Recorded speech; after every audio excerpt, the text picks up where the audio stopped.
I call David Bennett. Thank you, Mr Speaker. It's a great privilege to speak on the Official Information Parliamentary Under-Secretaries Amendment Bill. And first of all, I just want to speak about that last speaker, which really it's offensive for the Green Party to come into this House and speak about openness.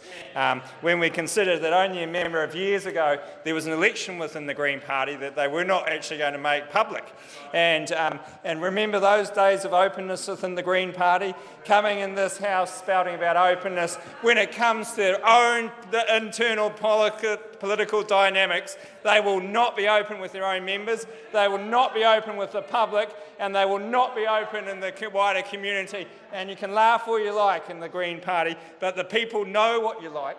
They know that you're really the Communist Party in drag. They know that if you ever got into government, that there would be no chance of any openness, because you and your ilk have always tried to make sure that there is no public accountability, because that's how the Green parties around the world and the Communist parties have always operated, and there's no difference there. And we've seen it, your true colours have come out, and how you deal with yourselves in this Parliament and in this party. So we can't have that from the Green Party talking about openness. And New Zealand First sitting over there, and it was a sustained and derogatory attack on a fine member of this House in front of me, and I felt very disappointed in that attack on this young member that's doing such a great job leading his own political party and making such inroads into this political environment, and the New Zealand First Party had to attack him. Pure jealousy, all that was just pure jealousy.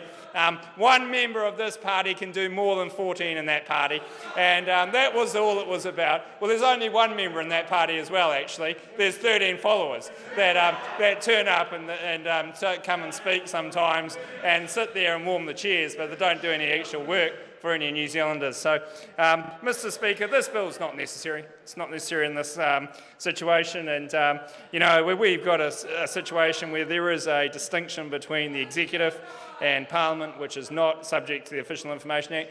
And this is Sue Moroney over there, another member that's well known for her openness. Sue Moroney, I'm sure, yeah, we all know about what you're going to do. So the Official Information Act, well, tell us about the new union movement. That'd be lovely to see. That'll be an open environment, won't it? And how you elect leaders of the Labor Party. So, well, no, that's good enough. Good enough for a start, and that'll do. So, Mr Speaker, this bill is actually something that's not necessary in this House, and I think it was a personal attack on the fine young member in front of me that's doing a great job here, and it shouldn't be used. The Parliament shouldn't be used in that way, and especially when we hear openness from the Green Party and personal attacks from New Zealand First, which really take the heat out of the Members' Day and make it an unfortunate experience for those that are listening. Thank you, Mr Speaker. Mr Speaker.